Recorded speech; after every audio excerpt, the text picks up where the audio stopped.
nuevamente darles la bienvenida a todos y todas a esta mesa número 11 de nuestro sexto congreso. La mesa tiene por título Escena, Movimiento, Voz.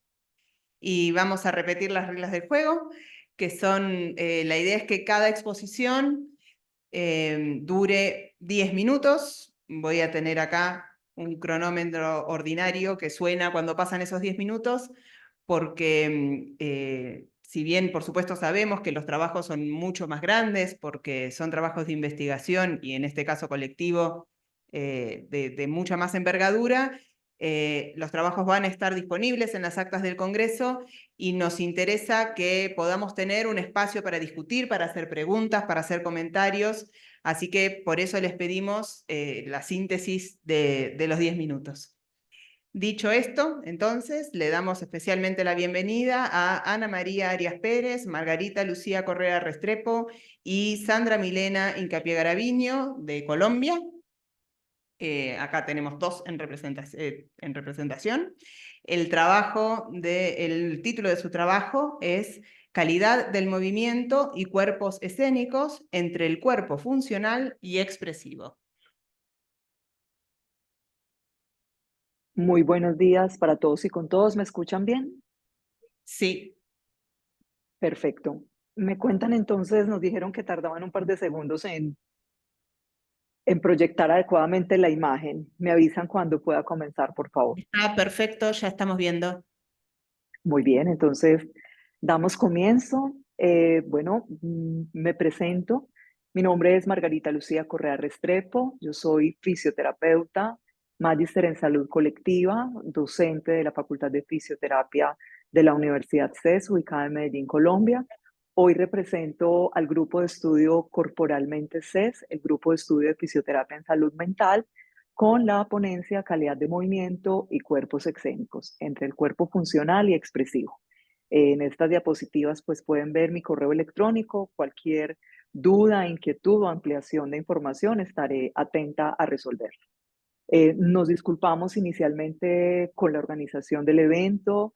Teníamos previsto acompañarlos de manera presencial, pero desafortunadamente en Colombia actualmente tenemos un paro de transportadores y eso nos impidió movilizarnos hacia la ciudad de Manizales oportunamente. Bueno, para comenzar entonces, quisiera poder compartirles esta frase de Liv Sharben y otros.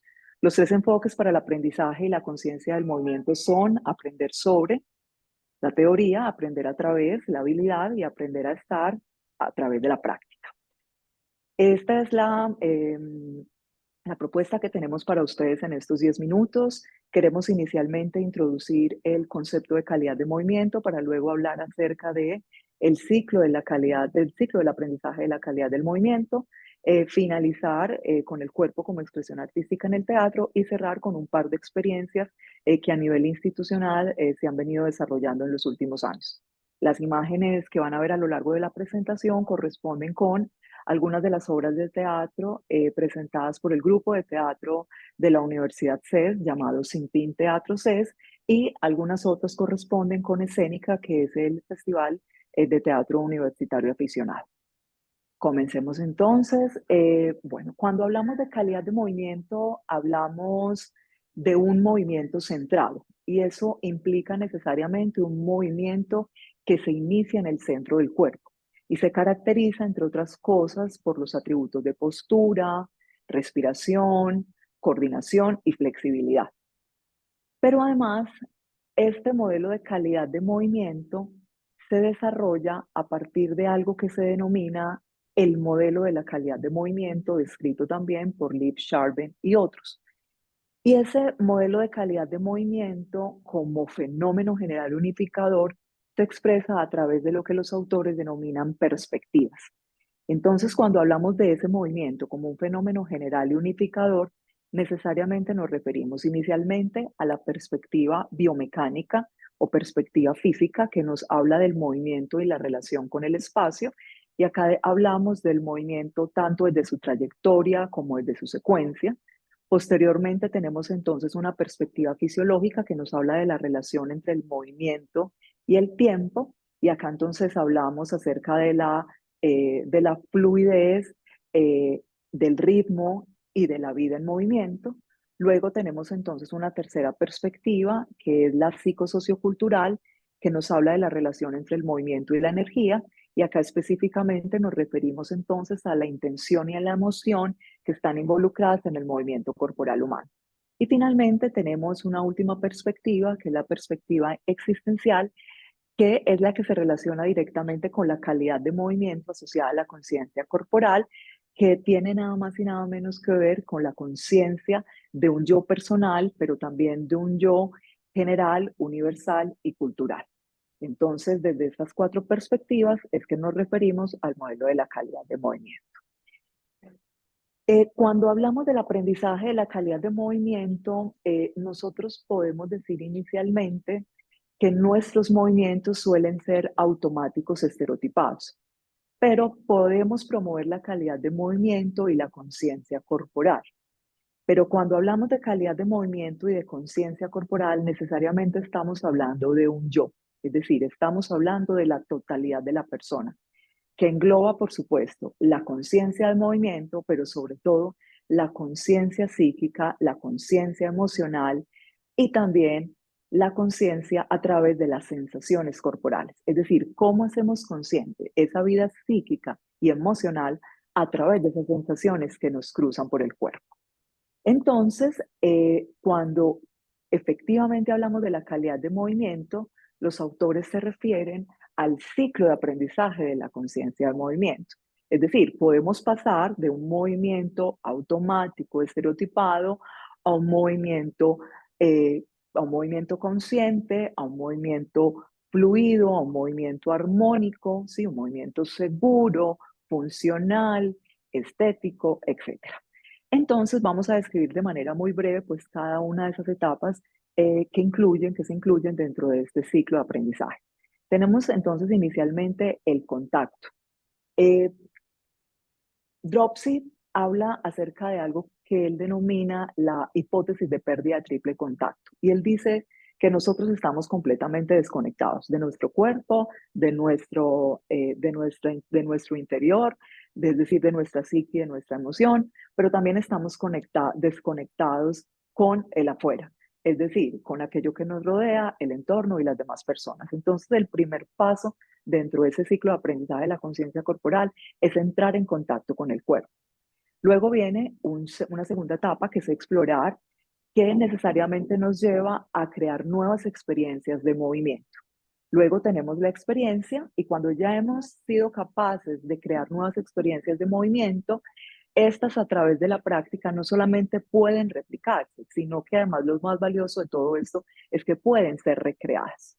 Luego pasamos a integrar esta etapa. La integración corresponde con la posibilidad de empezar a afinar, ¿sí?, ese contacto entre el interior y el exterior. Es decir, que acá es donde necesariamente se produce esa unidad entre cuerpo, mente, parte y todo. Luego viene la etapa de crear significado, es decir, que acá esas nuevas experiencias son capaces de transferirse a la vida cotidiana y somos capaces de utilizar esas nuevas formas incluso creativas de movernos a las actividades cotidianas. Luego viene dentro de la etapa lo que denominamos la maestría, ¿sí?, que implica el ser y estar en movimiento, que finalmente es la etapa en la que se refleja la conciencia corporal. Y finalmente, la etapa de conceptualizar y reflejar nos habla de esa relación que hay entre la acción y la reflexión. Y acá la narrativa es muy importante, porque en esta última etapa de ese ciclo de aprendizaje de la conciencia corporal, debemos ser capaces de utilizar diversas narrativas para, de una u otra forma, eh, narrar aquello que hemos experimentado en el ser y estar en movimiento. Hablemos entonces ahora sí un poco sobre el cuerpo como expresión artística en el teatro. El teatro o las artes escénicas en general son herramientas muy potentes para dar la palabra al cuerpo. Incluso hay autores que incluso denominan a las artes escénicas como el lenguaje del cuerpo. En las artes escénicas es posible crear nuevas y diferentes formas de moverse, ¿sí? son, digámoslo así, una estrategia súper potente para reconstruir el cuerpo desde lugares y escenarios diversos, ¿sí? Incluso también hay autores que hablan de la cultura corporal natural, porque finalmente en las artes escénicas es posible desarrollar y promover actividades o habilidades más bien que en últimas van a llevar o van a elevar, digámoslo así, esa capacidad imaginativa y expresiva del cuerpo que muchísimas veces, incluso desde el escenario propio, les recuerdo a todos los participantes que soy fisioterapeuta, soy docente universitaria, pues digamos que esta es la posibilidad, ¿sí? Digamos acá las artes escénicas nos permiten de una u otra forma, pues desarrollar, ¿sí? Visibilizar y darle la palabra al cuerpo desde otros lugares que para nosotros incluso no son tan cotidianos ni tan comunes. Nosotros hablamos más del cuerpo medicalizado, el cuerpo disciplinado, el cuerpo máquina. Entonces, digamos que la posibilidad de empezar abordar y a comprender el cuerpo desde las artes escénicas, pues de una u otra forma también nutre y posibilita otros desarrollos y otras comprensiones para nosotros como fisioterapeutas. Para ir concluyendo, entonces, Charben y otros nos dicen que toda búsqueda de desarrollo personal debe ser un trabajo que permita completar, clarificar y afinar el trabajo del propio cuerpo, porque es imposible separar la manera de ser del propio cuerpo. Cuando hablamos de la manera de ser del propio cuerpo, hablamos de la armonía y de la regulación del movimiento y finalmente también de la manera, no podemos separarlo de la manera de actuar con el propio cuerpo, lo que nosotros llamamos en últimas un movimiento eh, funcional, pero también un movimiento expresivo. Entonces, finalmente, la calidad del movimiento es la posibilidad de conectar de manera consciente tanto la corporalidad como la corporeidad. Y para ir cerrando, entonces, queremos mencionar un par de experiencias dentro del grupo de estudio Corporalmente CES. Nosotros Perdón, hemos Margarita. venido, ¿sí? Margarita, ¿me escuchás? Perdón, ya Sí, pasaron los claro, 10 perfecto. minutos, así que Ah, perfecto. si querés sintetizar estas experiencias, estaría buenísimo. Sí, claro, total. Me lleva un par de minutos mencionarlas. Entonces, el grupo de estudio de fisioterapia en salud mental, pues en fisioterapia en salud mental ha venido experimentando con técnicas psicocorporales propias de la fisioterapia en salud mental, como la terapia de la conciencia corporal basal, el método Feldenkrais o la terapia psicomotora noruega. Sin embargo, en los últimos años hemos visto en las artes expresivas una posibilidad infinita y diferente de, digámoslo así, reproducir nuevas formas de movernos, pero de movernos de manera consciente y fomentar con ello la calidad de movimiento.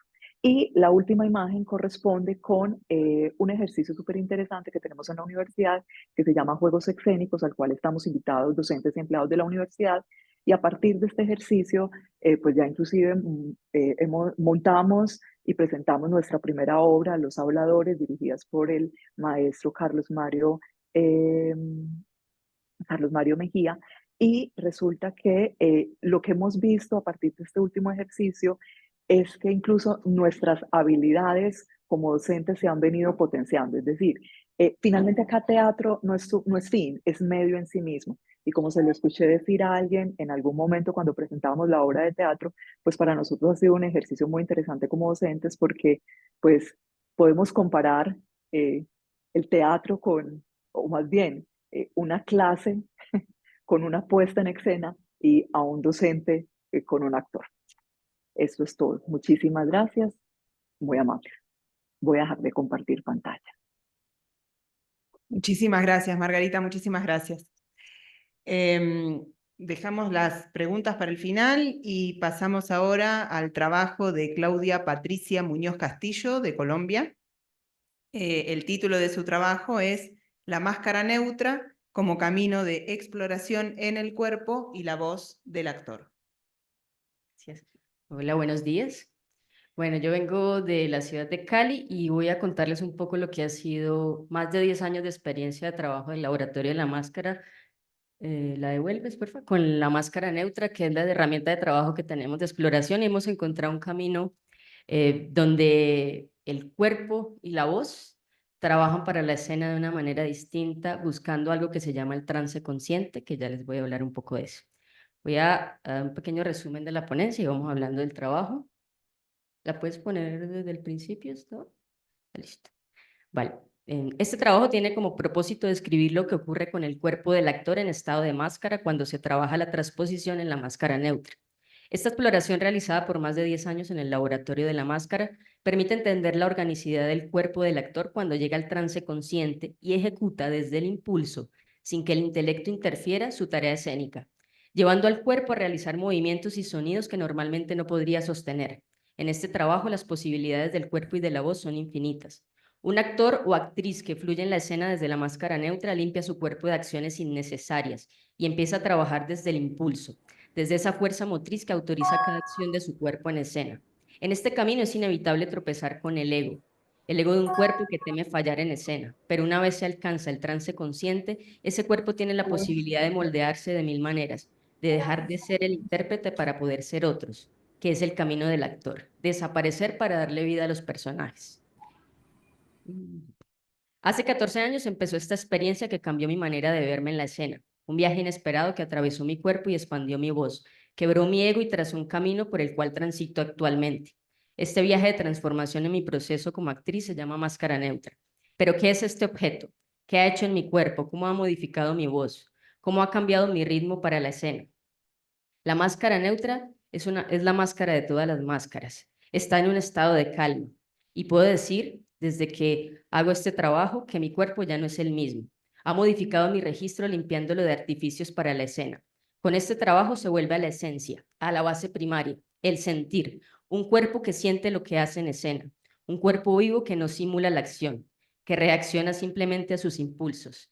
Bueno, nosotros trabajamos la máscara neutra a partir de nuestro director que se llama Carlos Rojas, aprendió la técnica en Europa de la mano de Philippe Gaulier. Ya la máscara neutra arranca con la sistematización que hace Jacques Lecoq y luego sale la vertiente hacia Gaulier, de ahí viene este trabajo como llega a nosotros al laboratorio.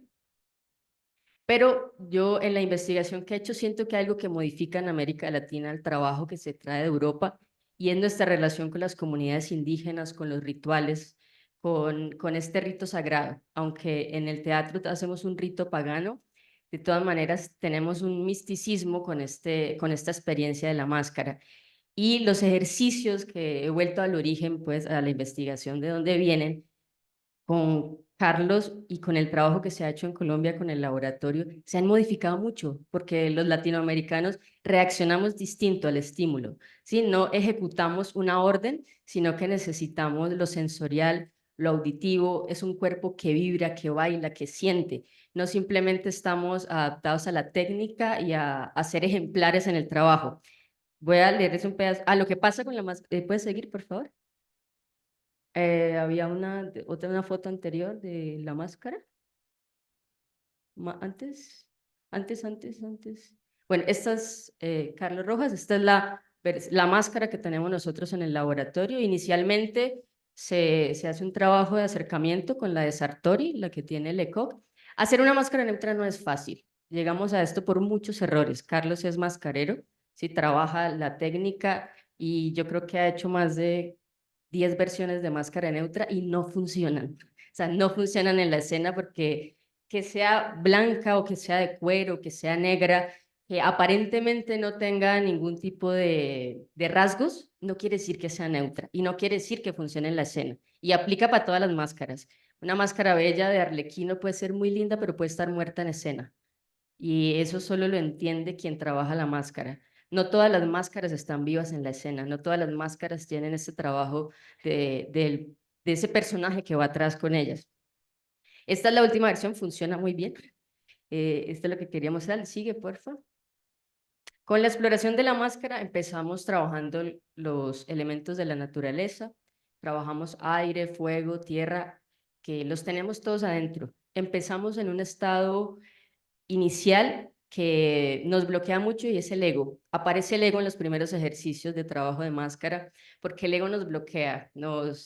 Nosotros con nuestros cuerpos, con el virtuosismo que tenemos, con el trabajo de formación que tiene cada actor o cada persona en su trabajo escénico, quiere demostrar siempre, nos enseñaron a mostrar, nos enseñaron a ejecutar.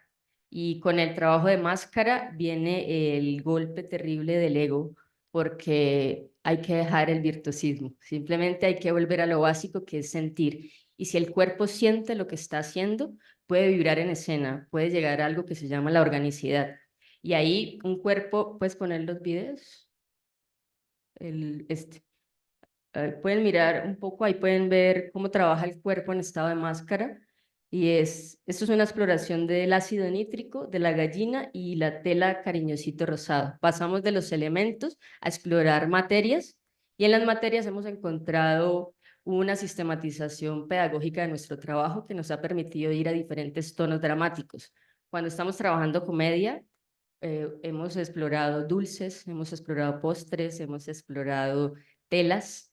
Cuando estamos trabajando tragedia, los elementos de la naturaleza, como dice Golí, ahí está la fuerza de los dioses en los elementos de la naturaleza.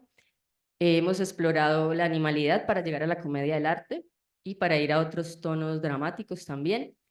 Y en la complejidad de la exploración del trabajo, por ejemplo, hemos llegado a ser una mantis religiosa y encontrar la voz de la mantis religiosa a partir de la sensación del actor en escena, ¿no? Hay animales complejos como la pulga, que la podemos explorar, estudiar. ¿Y de dónde sale esa voz que es inaudible para nosotros? De la sensación que tiene el actor de hacer lo que Lecoq llama la transposición, que es convertirme en aquello que yo observo. Cuando el actor afina la observación, deja al lado su ego, deja al lado todo esto que no le permite sentir y observar en el tiempo presente, deja los hábitos, porque los hábitos no nos dejan ver la esencia de las cosas.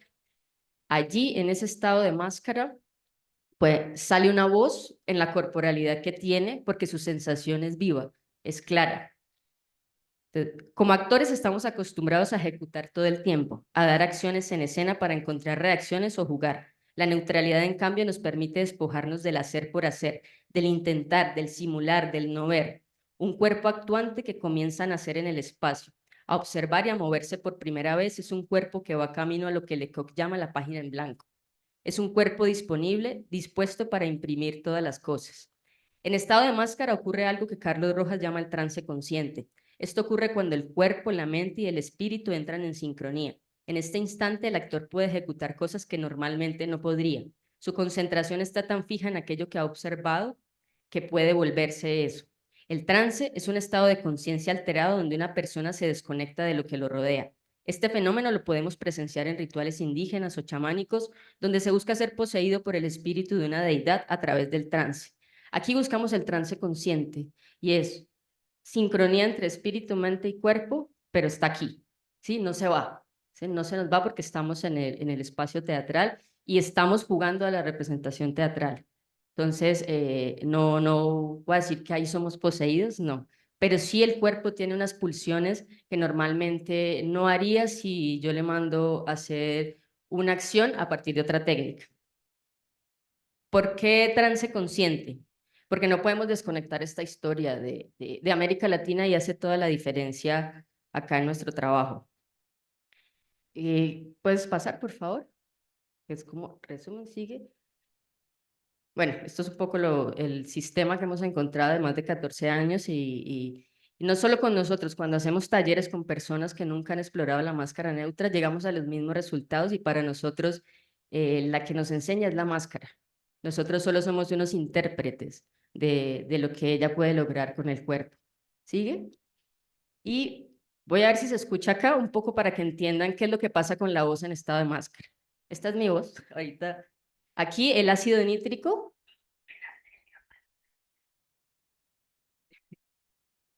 Bueno,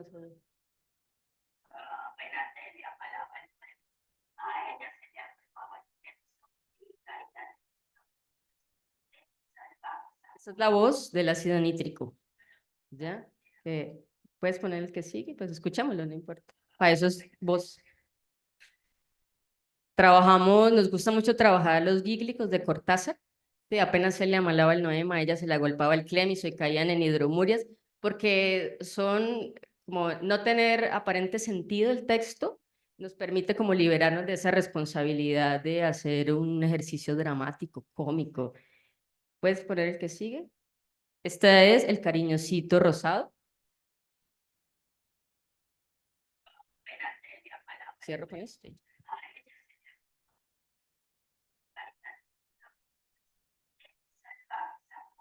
El que sigue, ¿no? No, el segundo. Bueno, se hizo la observación del ácido nítrico con todas las seguridades y luego se hace la transposición en escena, que es ir acá en el video, por favor. Es que están separados. Le das play al segundo.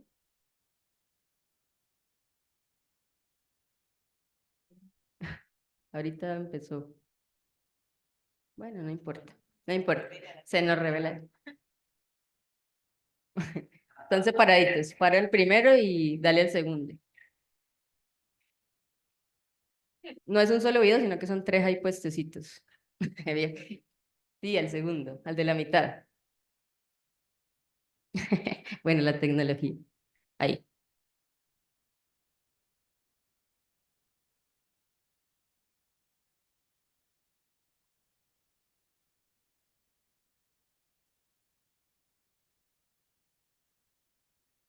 Y el tercero, pues, para los que alcanzan a escuchar. Páralo y el tercero y terminamos. Esa es la gallina.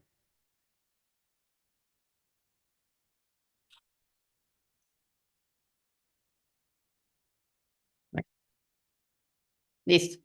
Bueno, ese es un poco el trabajo de laboratorio, más luego hablamos del proceso. Muchas gracias.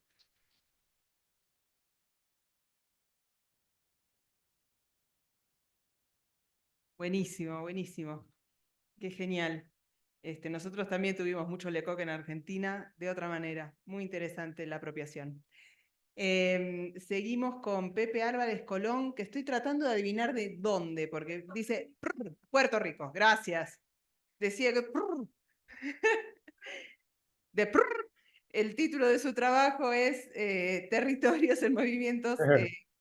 ¿Estás por ahí, Sí, Pepe? estoy aquí, Ah, estoy aquí. bueno. Te Gracias. escuchamos, pero todavía no te vemos. Ahora hacen el cambiazo de imagen. Mientras tanto, te doy la bienvenida. El título del trabajo de Pepe es Territorios en Movimientos, Estética de la Improvisación en la Performance Experimental Puertorriqueña. Que estaba. Si querés, todavía no te estamos viendo a vos, pero como te escuchamos, hasta que arreglen esa parte técnica visual, si querés arrancar, somos todo oídos. Gracias. Estoy compartiendo mi presentación. Muchas gracias por la oportunidad. No sé si pueden verme ya, pero... No, no, todavía no. Yo te aviso cuando te vemos. Ok.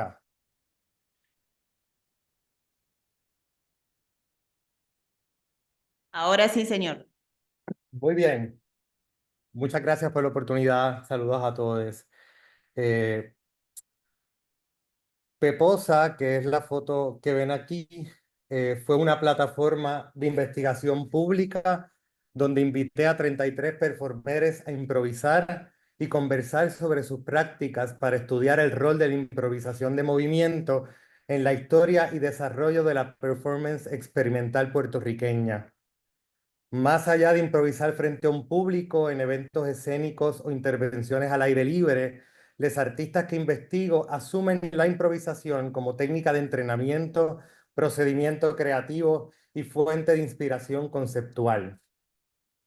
Improvisar con ellas me permitió identificar y experimentar las poéticas del error, el fracaso y la vagancia que utilizo para articular lo que defino como un cuerpo territorio colectivo, centrado en la improvisación de movimiento como medio principal de experimentación artística, denuncia política y resistencia anticolonial.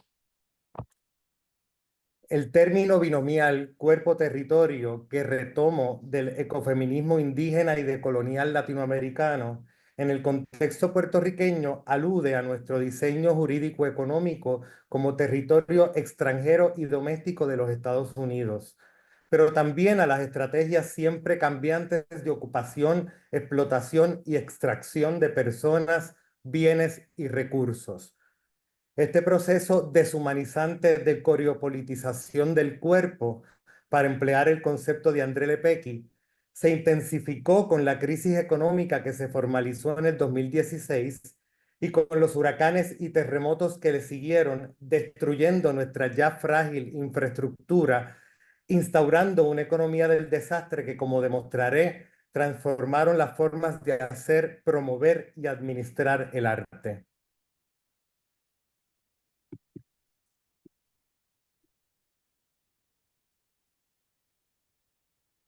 La primera artista de este movimiento que escuché utilizar el término cuerpo-territorio fue a la coreógrafa y bailarina Viveca Vázquez para referirse a su coreografía del error, término que utiliza para explicar su proceso creativo basado en la improvisación como herramienta para la invención de movimiento. Muchos asociaron la discontinuidad, fragmentación, ruptura y desbalance que producía su cuerpo enérgico y diminuto con la ambigüedad política del territorio y con una propuesta caribeña inspirada en el experimentalismo estadounidense, pero centrada en el archipiélago puertorriqueño, especialmente en el contexto urbano-rural de la ciudad de San Juan. La coreógrafa y artista conceptual Nivia Pastrana Santiago, quien también fue su estudiante, define la coreografía como, y cito, un acto territorial que se manifiesta también en la manera en que los espacios se ocupan y se controlan. Cierro cita. Pastrana Santiago decidió llamar eventos coreográficos a sus improvisaciones de sitio específico en bahías, aeropuertos, puentes, ruinas y otros espacios marítimo-terrestres para investigar las coreografías económicas y administrativas de los espacios. Esta manera de relacionarse conceptual y corporalmente con el territorio, llevando el espacio al cuerpo y el cuerpo al espacio, no es exclusiva de estas dos coreógrafas, sino de una comunidad transgeneracional de bailarines, teatreros, músicos y artistas a la que también pertenezco. Mientras Pastrana y Vázquez intervienen en la coreografía, la bailarina y artista visual Awilda Sterling Duprey busca, y cito, gestualizar la improvisación en la pintura y llevar el paisaje bidimensional al aspecto tridimensional del cuerpo. Cierro cita. En Peposa tuve el privilegio de acompañarla en la activación de su modalidad de performance titulada Blindfolded, donde el artista se venda los ojos para improvisar trazos, remolinos y garabatos en respuesta a improvisaciones de jazz y de salsa.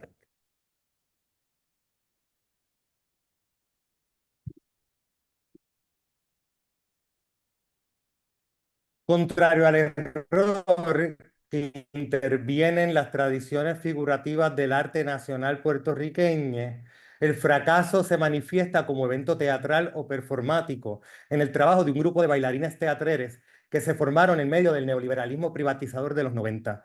El concepto surge en mi investigación mientras improvisaba con el actor, bailarín y performero Javier Cardona Otero en la Reserva Natural Punta Guaniquilla, en la costa suroeste de la Isla Grande. Cardona Otero seleccionó el espacio, el día y la hora del encuentro y yo el score o estructura temporal. Teníamos que comenzar a improvisar a las 5:55 de la tarde, cuando comienza la caída del sol, y parar de movernos hasta que estuviese totalmente oscuro. Luego de atravesar bosques, pastizales y mangles, terminamos en un humedal gigantesco cuya superficie blanda y flexible se movía con nosotros. Comenzamos guardando cierta distancia que rompimos inmediatamente con manipulaciones corporales, juegos de contrapeso y repetidas lanzadas contra la superficie fangosa que sonaba y emanaba aire cuando caminábamos. La inestabilidad no provenía solamente de los movimientos de la superficie, sino de cómo nuestro deseo de bailar juntos y encontrarnos en el movimiento hacía fricción con la violencia que emanaba de la arquitectura ruinosa con la que nos topamos al entrar a la reserva.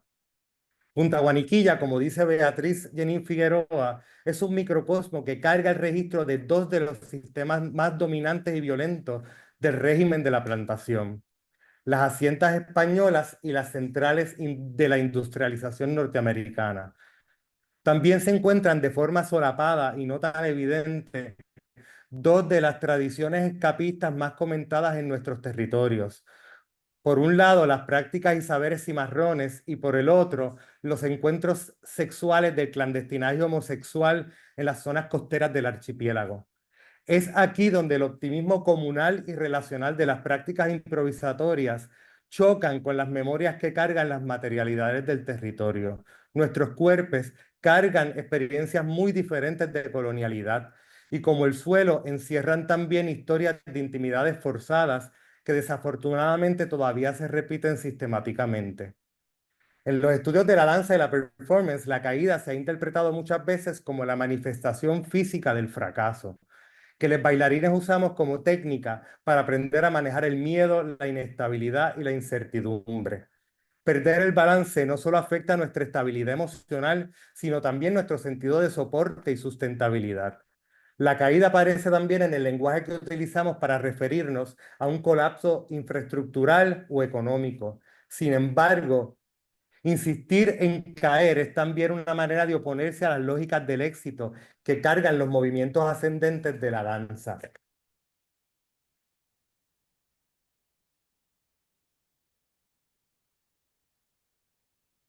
Ay, perdón. Ajá. Ay, ok. Disculpe. La vagancia surge como concepto dancístico en el contexto de la crisis económica, cuando Pastrana Santiago escribe su manifiesto de la bailarina vaga, que se compone de una serie de declaraciones humorísticas en contra de los movimientos obligatorios de la danza como extensión del Estado. Pastrana Santiago asume la vagancia no solo como inacción o falta de compromiso, sino como esfuerzo activo y abolicionista ante los mecanismos económicos de la economía mundial, usualmente coreografiados en torno a la moneda como figura vertical y central de equivalencia económica, y ahora transformado en un nuevo sistema financiero lateral y asimétrico basado en las lógicas de pérdida y crecimiento. Esta interacción práctica y discursiva entre la danza y la economía se encuentra también en los trabajos de una reciente generación de artistas que utilizan la improvisación para explorar nuevas estructuras organizativas en respuesta a las lógicas neoliberales de autofinanciamiento, precariedad y riesgo.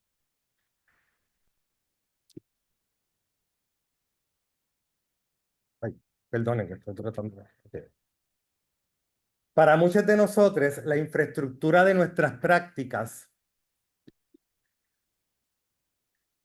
es también es tan inestable como el territorio que nos sostiene. La calle, el piso, no solo son soporte para nuestras improvisaciones, sino que funcionan como metáfora infraestructural de nuestras prácticas dancísticas y somáticas. Una de las modalidades del proyecto Piso que desarrolló la bailarina puertorriqueña Noemí Segarra durante este periodo consistió en la construcción de una plataforma modular de madera que se arma y se desarma como un rompecabezas para improvisar en espacios públicos y generar conversaciones sobre la planificación urbana y el derecho a la vía pública. A pesar del limitado apoyo institucional y la falta de espacios para presentar y desarrollar estas prácticas, esta comunidad se ha mantenido produciendo proyectos artísticos, curatoriales y retrospectivos por más de 40 años, generando conversaciones urgentes. Ajá. Perdón, Pepe, ya pasaron los 10 minutos. Si pudieras pasar a las conclusiones, lamento mucho tener que interrumpirte. No, esta es la última oración. ¡Ah, mirá, qué mal! ¡Casi fin el mío! ¡Horrible! Y lo voy a decir, y lo voy a decir. Es que tuve un problema antes. aquí, pero Corté el clímax, perdón. perdóname. Tuve un problema, ok. Y dice, a pesar del limitado apoyo institucional y la falta de espacios que nosotros confrontamos, ¿verdad? Nos hemos mantenido produciendo proyectos curatoriales y retrospectivos y artísticos por más de 40 años. Y lo más importante es que hemos seguido generando conversaciones urgentes sobre lo difícil, pero urgente tarea de habitar el cuerpo y el espacio que merecemos. Gracias.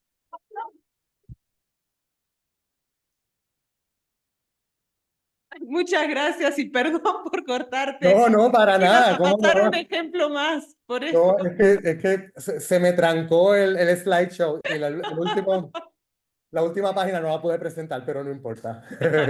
Ya, Muchas gracias. ok.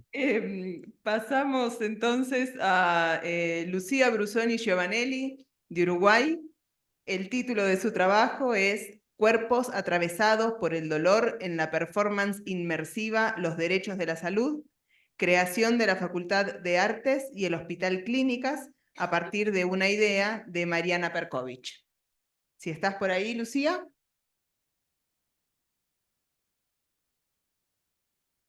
Sí, claro, estaba tratando de compartir pantalla, pero voy a aclarar algo. El nombre de la ponencia cambió, después les agradezco a la gente que edite el video y les voy a explicar el motivo del cambio. Puedo compartir mientras les explico y tengo 10 minutos cronometrados también para hablar. ¿Me A ver, escuchan? sí, espera un segundito porque se escucha como muy fuerte y eso, por favor, porque si no, dale. A ver ahí. Ahora se escucha mejor. Escuchame una cosa, están ahí viendo el tema del video, si querés empezar, te aviso cuando te vemos, ahí te vemos.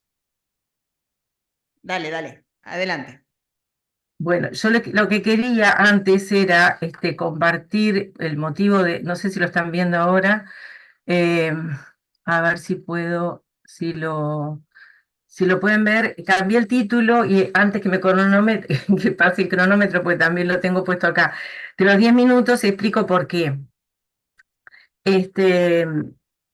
Cuando yo mandé el resumen, no conocía el texto, un texto de una crítica a Ana Laura Barrios que se llama casi igual, se llama Cuerpos Atravesados. Y en realidad ella lo escribió antes. Yo, como no estoy suscrita al semanario Brecha, no lo había leído. Y cuando entrevisté a Mariana Perkovich, me lo proporcionó, entonces me parece que por respeto de que su título apareció primero, cambié el mío. Y además porque después de entrevistar a Mariana, ahora van a entender cuando lo explique, la piedra en el zapato da cuenta mejor de esta performance inmersiva que ella trabajó con otros artistas y la que voy a tratar de dar cuenta ahora. ¿Está? Así que cuando lleguemos al final, que ya terminan son 2 imágenes más y dejo de compartir y empiezo a leer los 10 minutos que me corresponden, ¿está? Porque es una manera de no olvidarnos. Tenía muchísimas imágenes hermosas bajadas de una plataforma, de una galería de la facultad que ya no es posible ver. Bueno, dejo de compartir y comienzo a leer mi ponencia. La piedra en el zapato, performance inmersiva, los derechos de la salud, creación de la Facultad de Artes y el Hospital de Clínicas, a partir de una idea de Mariana Perkovich. Esta performance fue creada a partir de la dramaturgia de los derechos de la salud de Florencio Sánchez, en una producción de la Facultad de Artes de la UDELAR en colaboración con el Hospital de Clínicas de Montevideo. Fue resultado de una investigación llevada a cabo por un equipo de 30 personas que se reunieron entre febrero y agosto de 2023. Las funciones se realizaron entre el 29 de septiembre y el 6 de octubre de ese año en el Museo de Anatomía Patológica. El proceso de creación fue el siguiente. Cada performer partía del texto de Florencio Sánchez y con total libertad lo vinculaba a su propia historia personal o familiar de la enfermedad. Luego subía al Drive su propia búsqueda e investigación. También compartían imágenes y lecturas para discutirlas. Cada artista pensaba su propio texto y creaba su performance, que podía ser vinculante o no con lo que había escrito, y presentaba su caso o estación. Los textos que fueron construidos renuncian a la autoría. Los temas planteados eran el dolor, el cuerpo saqueado como una mina, el cuerpo intervenido por la medicina, la salud mental, las cuidadoras, el lugar del deseo y los derechos suspendidos en un mundo donde solo hay lugar para las personas sanas. Esta performance, creada a partir de la idea de Perkovich, que es dramaturga, magíster y docente universitaria, nos proponía pensar cuáles son los derechos que desaparecen cuando perdemos la salud. Los dispositivos escénicos estaban vinculados con los temas planteados para cuestionar cuál es el espacio político reservado para un cuerpo enfermo que no tiene la posibilidad de ocupar la calle, como se pregunta Johanna Hedva, no sé si la pronunció bien, en Teoría de la Mujer Enferma. Los participantes, sin ninguna indicación, salvo que teníamos códigos QR para leer, éramos invitados a entrar y visitar las diversas estaciones. Podíamos acercarnos por iniciativa propia para que cada performer nos contara su historia. Por ejemplo, la de Perkovich se identificaba como caso 16, cito: 20 bloqueos, 4 cirugías de columna, cáncer de mama, quemaduras por radioterapia, mi propia Hiroshima que explota de dolor hasta que me transformo en cyborg. Fin de la cita. La estación, construida por Gabriel Sosa, tenía gran impacto. Estaba encerrado dentro de una vitrina, vestido solo con ropa interior. Se veían las cicatrices de su cuerpo, que había sido operado muchas veces en ese mismo hospital de clínicas a raíz de una obesidad mórbida. Era el único performer que no hablaba cuando alguien se le acercaba a verlo, y generaba temor o impotencia, como si fuera necesario rescatarlo de ese lugar de exhibición, como si temiéramos que le faltara el aire. La estación de Clara Barone, que se encontraba al final de un pasillo, del pasillo de ingreso, estaba abarrotada de papeles, fotos y objetos pertenecientes a su abuela, que había vivido con esquizofrenia. En la estación de Perkovich colgaba frente a ella el pijama que había utilizado durante los 3 años de 2019 a 2022, que estuvo confinada en el piso de arriba de su casa o internada y que quemó al final de las funciones. El pijama era una imagen de la vida cotidiana invadida por la enfermedad, un tiempo detenido que compartió con su esposa. En él se proyectaban imágenes de su cuerpo modificado por las cirugías, intervenidas artísticamente esas imágenes por ella. Comenzó a incursionar en las artes plásticas durante su enfermedad, un mundo que siempre le interesó y del que es una estudiosa, pero lo hizo en ese momento de vida porque le permitió exorcizar el dolor en las eternas noches de insomnio. Perdón, yo dejé de verlos a ustedes, pero no sé si ustedes me ven a mí. Sí, sí, te estamos viendo.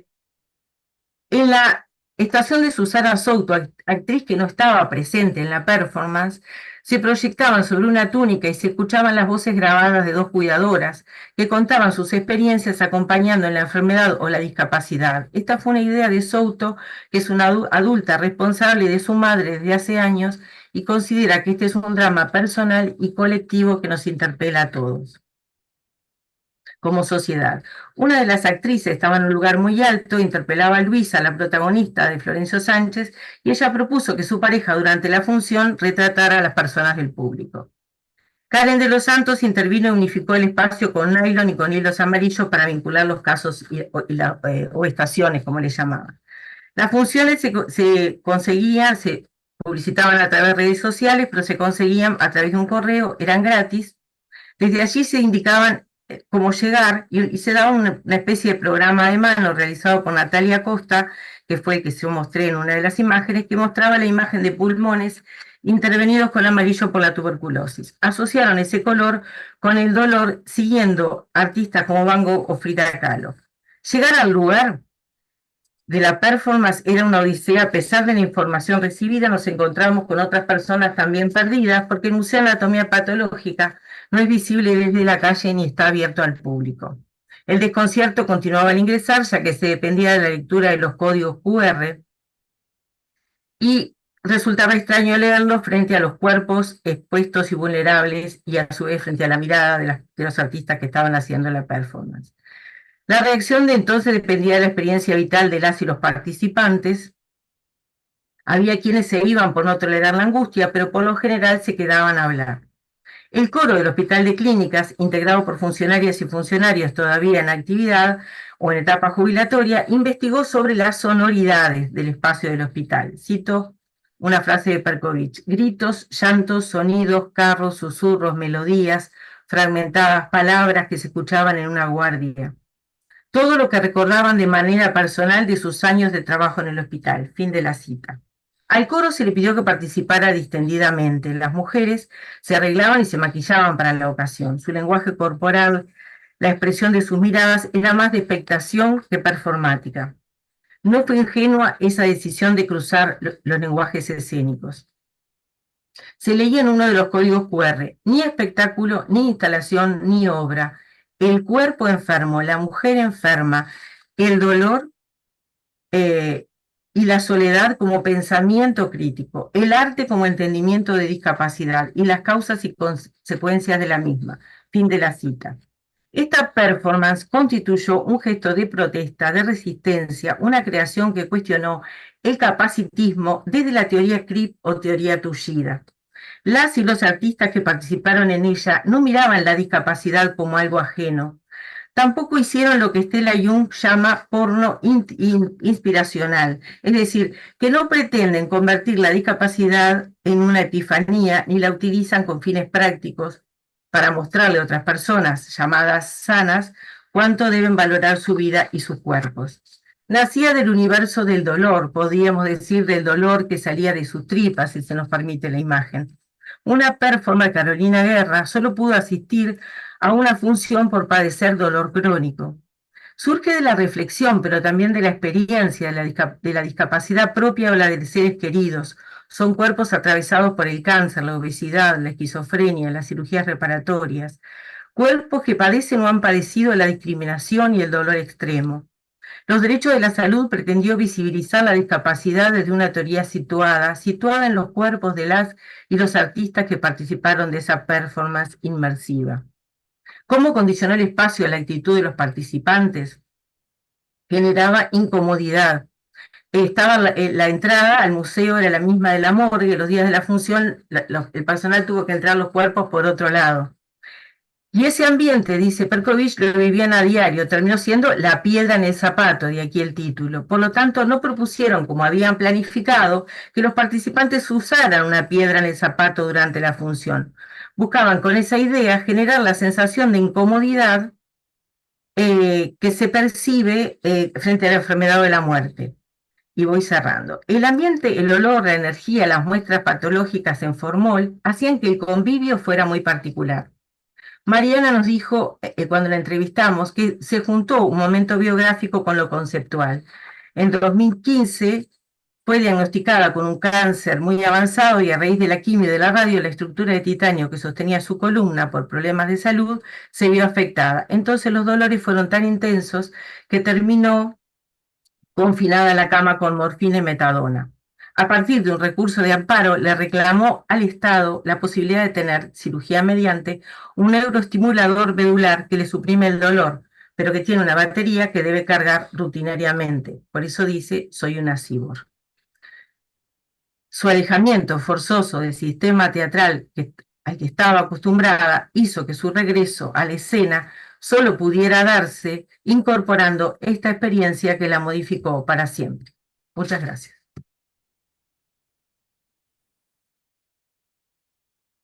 Muchas gracias, Lucía, muchas gracias. Hermoso, hermoso trabajo. Vamos a lo nuestro, si se pueden poner todos los expositores en pantalla. Y tenemos un rato, porque somos muy puntuales, para hacer preguntas, comentarios. Sí, por allá. Ahí está el alcanza. Bueno, buenos días otra vez.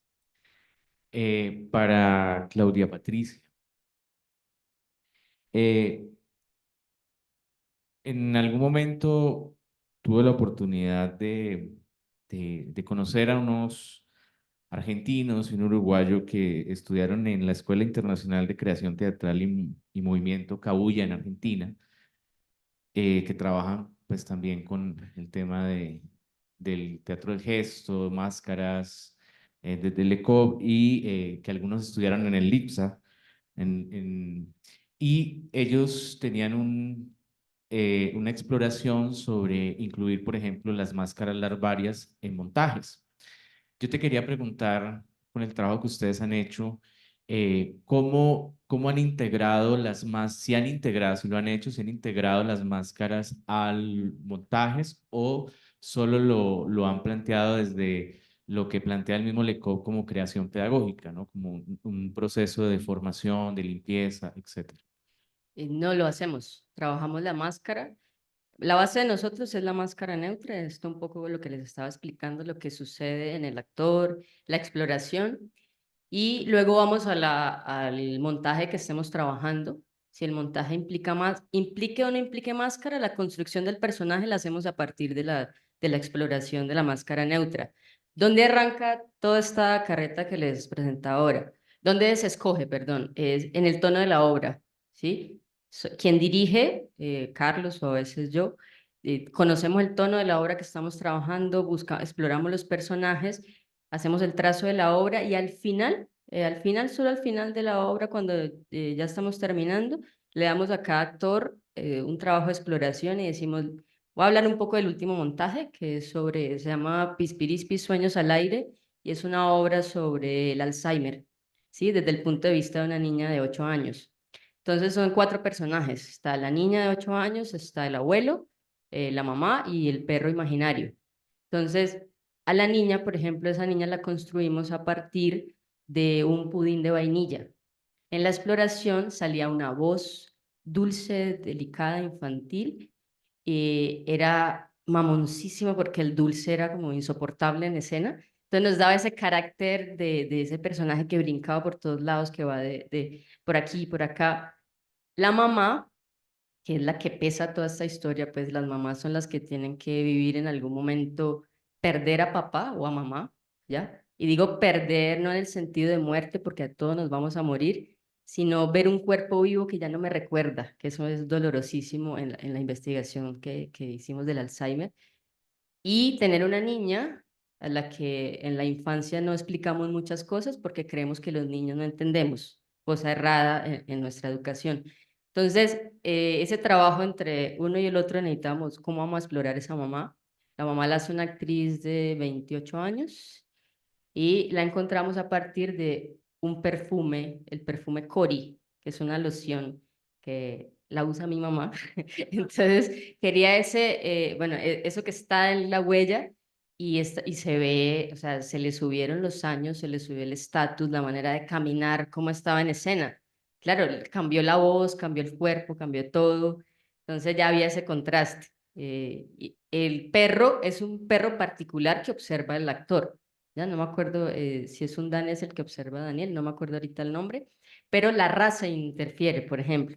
Después de la raza vamos a la máscara. Una vez exploramos allí, en esta obra está la máscara del perro. Y la máscara ya, objeto construido que lo hace Carlos, va al final. Cuando ya el actor tiene este trabajo de exploración, va la máscara y la máscara la aporta. Y si el trabajo de exploración está bien y la máscara está viva, potencia el trabajo del actor en escena. Si no, no funciona. Para ese montaje hicimos 3 máscaras. La primera no funcionaba. No funcionaba, era una... No, bloqueaba el trabajo que ya teníamos en escena y daba un carácter distinto del personaje que estaba construido en la historia. Entonces cambiaba completamente el personaje, no funcionó. Luego Carlos hizo otra máscara y yo dije, no, en últimas vamos con maquillaje, ya no jugamos más, porque ya me estaba desesperando porque no encontrábamos. Y al final, y la tercera máscara funcionó. Y esa potenció todo el trabajo del actor en escena, la máscara estaba viva, permitía explotar el carácter de este personaje. Pero sí trabajamos la máscara al final, ¿sí? A veces hacemos exploraciones donde Carlos construye una máscara y hacemos el ejercicio contrario. ¿Qué encontramos nosotros al entrar en la máscara? Porque ocurre en la exploración que llevamos de 14 años con digamos, gente que va por primera vez a un taller o gente que ha hecho trabajo de máscara, que la máscara, aunque tú no la expliques mucho, no digas cosas, el comportamiento de ese personaje que la porta es igual en los actores. Cambia la interpretación del actor porque cada actor es diferente, pero si vos tenés un arlequino, por ejemplo, y no le decís nada a esos actores que están allí, las pones en el suelo, dejas que ellos exploren el espacio con la máscara y luego entren en ella, de muchos talleres, por alguna extraña razón, que es la enseñanza que nos da la máscara, quien la porta empieza a comportarse como el personaje. Entonces tiene unos rasgos, tiene un carácter, tiene un trabajo de construcción.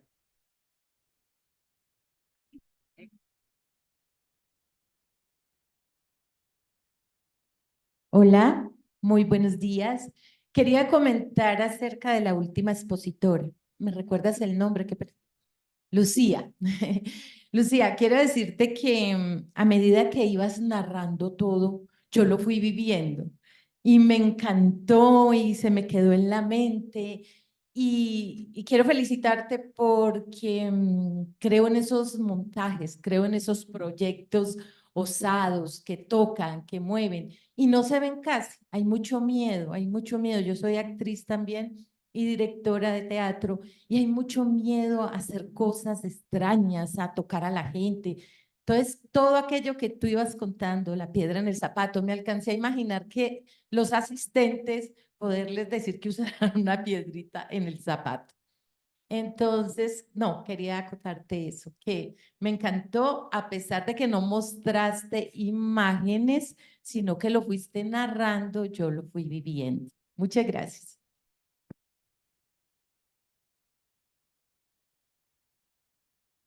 Sí, yo en realidad tengo, tengo muchas imágenes, te agradezco la opinión. Es un mérito del equipo que trabajó, ¿no? De Marina Perkovich y todas las artistas y los artistas que trabajaron en esa performance.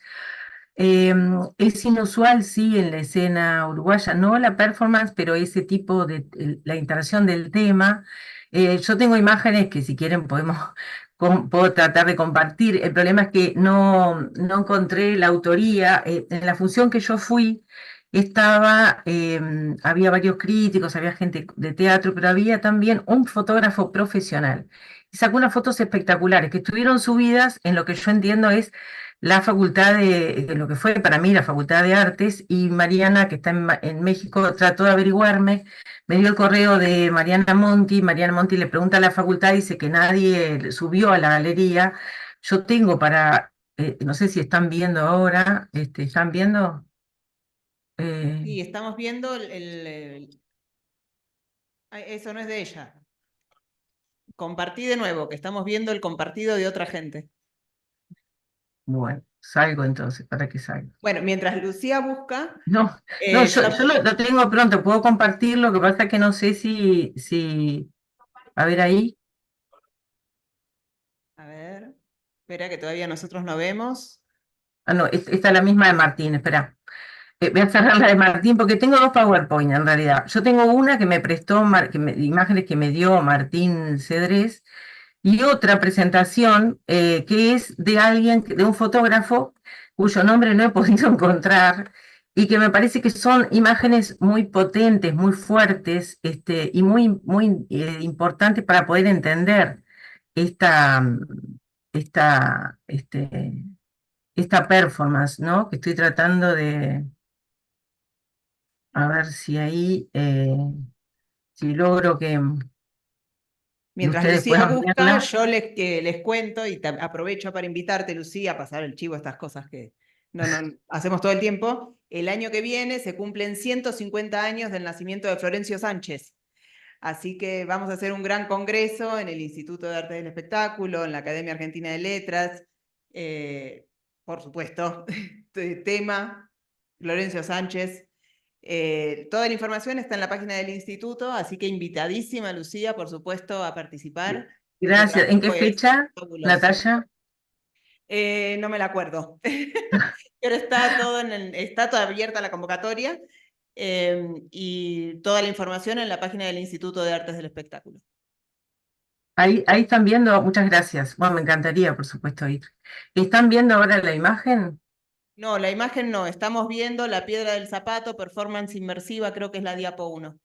Bueno, acá yo explico que este enlace que era de la Facultad de Artes, ven, la galería, no funciona, pero que tiene unas fotos espectaculares. Lo que pasa es que no me gusta no dar crédito, o sea, yo quisiera decir quién es el fotógrafo que la sacó. Ese es el edificio del Hospital de Clínicas, visto de abajo. Este es el convivio preteatral, como llamaría Dugatti, donde hacíamos cola y allí nos revisaban que estuviéramos en el correo. Y una vez ingresado a ese espacio, ya uno sentía una energía particular, que después Mariana me explicó que era la misma entrada de la morgue, incluso, o sea, bajando una escalera estábamos en la morgue. Esta es la esposa de Mariana, que controlaba también la entrada, ayudaba, y que te avisaba cuando te daba todos los códigos QR que te podías ir sin problema cuando quisieras. Y de hecho mucha gente se iba. Por eso tampoco cobraron las entradas, porque querían que las personas que no se sintieran cómodas no estuvieran expuestas a esa situación. Esta es la performance que hace, que muestra, este es parte del coro del Hospital de Clínicas, y la gente sacaba fotos, leía los códigos QR. Esta es la actriz que interpela a Julia, la de los derechos de la salud, y su pareja es el que pinta. es la función en la que yo estuve, que sé que no todas fueron iguales, porque obviamente una performance, eso es obvio, pero además hay cosas muy interesantes, porque yo hablé con gente del coro, eh, con algunas mujeres, voy a entrevistar a otras. Ahí está Gabriel Sosa encerrado en la vitrina. Yo le pregunté a Mariana si me podía acercar a hablarle, y me dijo que lo intentara.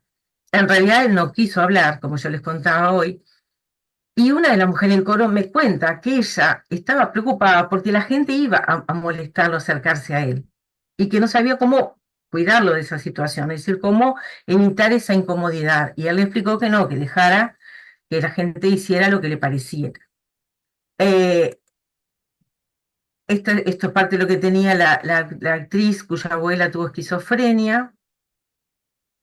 Y esto es lo que estaba ya en el lugar, en ese museo, que no conocemos además, porque no tenemos una memoria del museo, porque como no está abierto al público, nunca vamos allí. Esta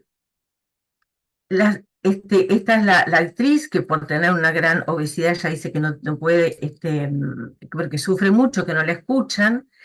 Y era increíble lo que lograba con el público, ¿no? Que terminaba contándole sus propias experiencias sobre dolor o sufrimiento.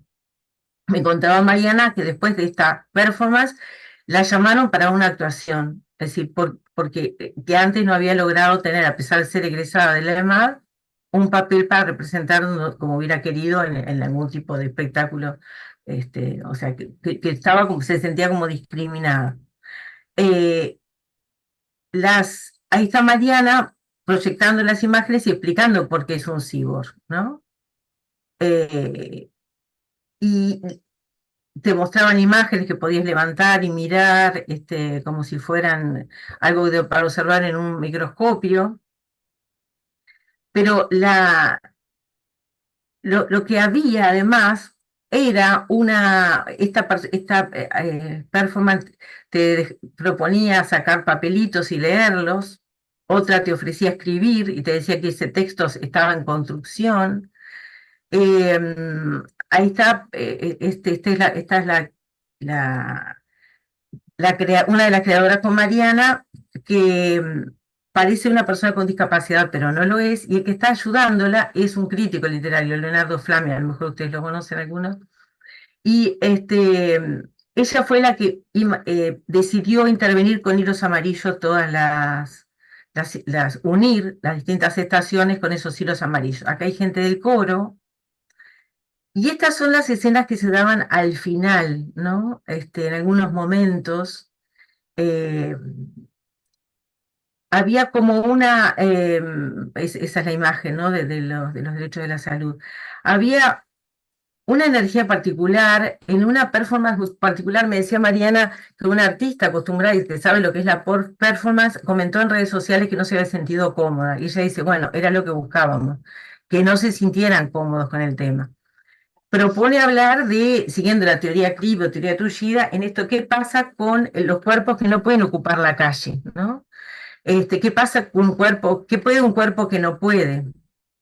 Y siguiendo a Johanna, bueno, yo no pronuncio mal, la teoría de la mujer enferma, ella cuenta, desarrolla su teoría, pero desde todos los problemas de salud que tiene, y recuerda que pasa una marcha por la calle y ella no puede participar, solo levanta su puño desde la cama. Entonces dice, ¿qué puede hacer un cuerpo que está enfermo, no? Y entonces lo que se plantea Perkovich es, bueno, ¿cómo crear desde ese lugar? No haciendo de cuenta que no se tiene el problema o la discapacidad, sino desde ese lugar, y no desde una visión teletonera, no sé si en otros países existe la teletón, pero no desde el porno inspiracional, como dice Estela Jung, y propone otras formas de pensar el arte, como Elian Chali, que es un artista que tiene una baja estatura y pinta murales gigantes, o Jessica Teixeira, que hay un video de ambas hablando en la Universidad de Santa Catalina, de Florianópolis, y hablando de este tema de la discapacidad, porque con esto cierro pensar que hay una que deberíamos todos ir hacia un mundo sin discapacidad o donde la ciencia solucionara todos los problemas de la discapacidad, es negar la diversidad. Entonces, la única forma de salir de ese embrollo, lo que propone la teoría Cribb o Tushida, sería que cruza, ¿no?, la teoría queer con la discapacidad, es, bueno, pensar la interseccionalidad de la diversidad y desde allí buscar formas de pensar incluso un universo, un futuro Cribb, es decir, no donde desaparezca, porque lo de Tullido es una reapropiación de una palabra que usaba como insulto para recuperarlo, y desde allí pensar otras formas de habitar el espacio y la vida sin la negación de la discapacidad, sino aceptando la diversidad funcional. Vos sabés que esto que estás comentando es súper interesante porque yo pensé tu trabajo inmediatamente, obviamente en hermandad con el de Margarita, ¿no? El cuerpo institucionalizado por la salud, ya sea la salud física o la salud mental, la verdad que tiene unas reglas muy parecidas, muy coercitivas, muy modernas. Y el cuerpo liberado a partir del movimiento, que era lo que planteaba, creo yo, Margarita, ¿no? Distintas maneras, si el cuerpo es lo que nos une y el movimiento es vida, mover el cuerpo y trabajar sobre las teorías del movimiento sobre el cuerpo es posibilitar la liberación del cuerpo también, ¿no? Por más que sean cuerpos institucionalizados. Me parecía que era muy interesante pensar todo esto que estaba diciendo Lucía en relación a la salud mental y al trabajo que vos nos planteaste. No sé, Margarita, si vos estás de acuerdo con esto que estoy diciendo. Plenamente. Además, por algo muy importante y es, ustedes traen a colación la categoría de cuerpo heteronormativo y es ese cuerpo negado históricamente, ¿sí? Porque claro, digamos que la cultura y la sociedad de una u otra forma han legitimado cierto tipo de cuerpo, ¿sí? O sea, ya de una u otra forma ya está, ya hemos venido construyendo, legitimando, pero también, digamos así, reforzando la idea de un cuerpo, ¿sí?, que tiene derecho de existir. Hay muchísimos desarrollos alrededor de la categoría de cuerpo heteronormativo, incluso hablamos, Lucía hablaba de derecho a la salud. Hay una categoría súper importante que ha venido desarrollándose con muchísima fuerza y es derechos sexuales y reproductivos en personas con discapacidad. Y Antonio Centeno, una persona con discapacidad, activista del Foro de Vida Independiente de Barcelona, España, él ha defendido muchísimo en los últimos años la figura del asistente sexual, ya no del asistente personal, que es aquel que te acompaña o te apoya en la realización de actividades cotidianas, sino de un asistente sexual que, que te presta tus manos, pero bajo tus condiciones y con tus decisiones, ¿sí? Y él siempre ha dicho algo súper potente y es que nos hemos quedado, cuando hablamos de derechos, nos hemos quedado como en un lugar vacío, ¿sí? Porque hemos dejado de lado el derecho al cuerpo. Y no hay nada más potente dentro del derecho al cuerpo que hablar de derechos sexuales y reproductivos en personas con discapacidad. A mí el discurso de Lucía me pareció súper potente, pero me conecté plenamente, ¿sí?, con él, porque incluso hablemos ahora, por ejemplo, de discapacidad psicosocial, lo que ha venido pasando en el tema de discapacidad psicosocial, ¿sí? La lectura que se ha venido haciendo alrededor del cuerpo de las personas con discapacidad psicosocial. Hemos avanzado un montón en comprender y en abordar otros tipos de discapacidades y otros tipos de cuerpo, pero digamos que la discapacidad psicosocial hay como un cuerpo invisibilizado, porque lo que la gente dice en teoría es, pero no se le nota. O sea, al loco no se le nota que está tan loco, ¿sí? En cambio, a una persona de talla baja, a una persona usuaria de silla de ruedas, a una persona ciega que anda con un bastón, pues a ese sí, o sea, de entrada ya sabemos que hay algo en ese cuerpo, es un cuerpo diverso, es un cuerpo diferente. Pero ¿qué pasa con ese cuerpo invisibilizado de las personas con discapacidad psicosocial? Vos sabés que Me hay una dramaturga catalana, no sé si la conoces, yo la conocí este año, el año pasado, que se llama Claudia Sedó, que trabaja especialmente una dramaturgia en relación a estos temas que vos estás planteando. Ella es dramaturga y es psicoanalista también, y trabaja derecho a la sexualidad, derecho a la reproducción, que son dos temazos en relación a salud mental, ¿no? Son interesantísimas sus obras. La verdad que yo no las conocía y para mí fue un descubrimiento muy, muy interesante. Y bueno, nos quedan 2 minutitos nada más, acá ya vinieron a reprimirme. No. ¡Ah! Saliste de tu papel, saliste de tu papel. Pero quería preguntarle una cosita a Pepe en el tiempito que nos queda. Me encantó esta doble dimensión de la impro. Nosotros tenemos grandes maestros también, y me hizo acordar, ¿no? Esta idea de la impro como técnica y la impro como poética, ¿no? Que no es lo mismo, pero está buenísimo trabajar las dos. Y algo de lo que vos mencionabas en relación a la danza, y sobre todo el último ejemplo que mostraste, la danza habitualmente está pensada como una lucha contra la gravedad, y acá lo que aparecía era el abrazo hacia la caída, ¿no? Me hizo acordar mucho en esta idea que tiene Beckett sobre el teatro, sobre la existencia, ¿no? El artista es el que osa fracasar como nunca nadie osa fracasar.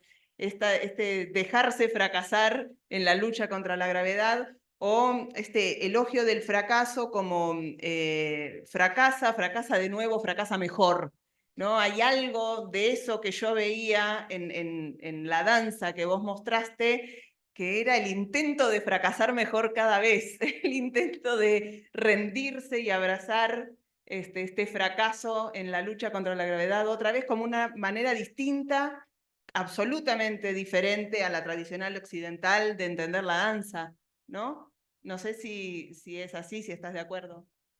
Sí, sí, no, por el tiempo no pude abundar un poco más en ese aspecto, pero ahí en el asunto del lenguaje de la caída, que es altamente teorizado en la danza y la performance, y también en el teatro, es lo que yo utilizo también para transicionar entre una generación que empieza a asumir unas prácticas interdisciplinarias entre danza, teatro, o sea, la improvisación se convierte en un instrumento de experimentación teatral. Eh, y la caída utiliza no solamente en temas dramatúrgicos, concepto de improvisación y del cuerpo, pero también hay una cosa bien interesante que sucede en caer a propósito, ¿verdad? Como cuando después surge el término de la vagancia, o sea, porque caer en la danza implica que uno caiga con cierto rigor técnico, ¿verdad? Y uno sea como un experte, ¿verdad? En esas técnicas de caída. O sea, la danza uno cae con mucho rigor.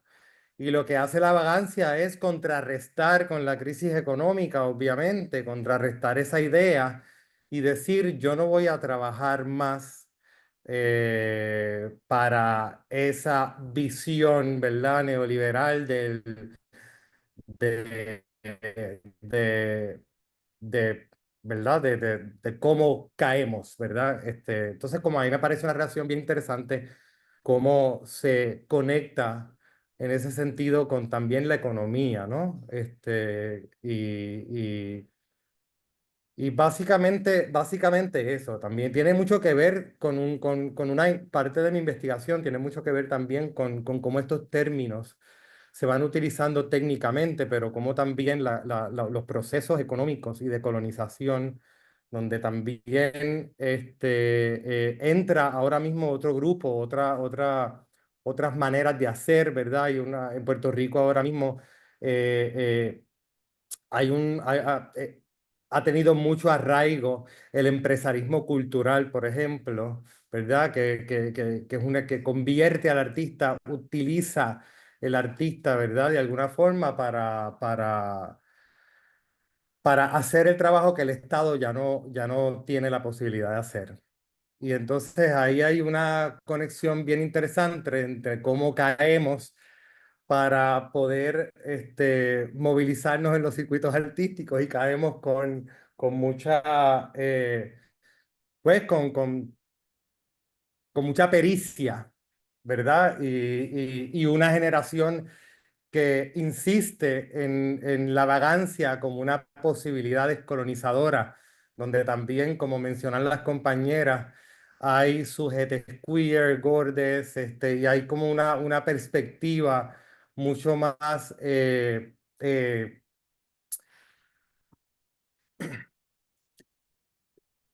mucho más diversa, ¿verdad? Y ya más mirando hacia el territorio en lugar del insularismo que ha sido como que uno de los puntos focales en el Caribe, ¿no? Esa transición entre lo insular y lo archipelágico. Entonces ahí hay algo entre la caída que de hecho técnicamente lo bonito que estos artistas me enseñan y que yo también practico, la caída es un instrumento para aprender a caer y recuperarse. ¿Verdad? Es caída y recuperación, caída y recuperación, caída y recuperación. Y en el sentido, esa asociación para terminar con la improvisación que se asocia en la libertad, que en el caso de nosotros pues tiene otras implicaciones, pues se cae literalmente, porque lo que hace la libertad en términos económicos es dejarnos cambiar de distintos espacios de construcción. No es una libertad real, se hace a manera de intercambio y lo que uno hace es aprender a manejarse y a ir moviéndose entre distintos espacios de construcción. Excelente, Pepe, excelente, totalmente de acuerdo. Bueno, muchísimas gracias entonces, Margarita, Claudia, Pepe, Lucía, por esta mesa súper estimulante. Vamos a cortar ahora y en 10 minutos nos volvemos a ver para la última actividad del Congreso del día de la fecha, que es la conferencia de Miguel Rivacorda, de España. El título de su conferencia es la campaña de Gauss se sienta en la butaca, perspectivas de ciencias cognitivas y neurociencias. Así que bueno, un fuerte aplauso para la mesa y nos vemos en un ratito.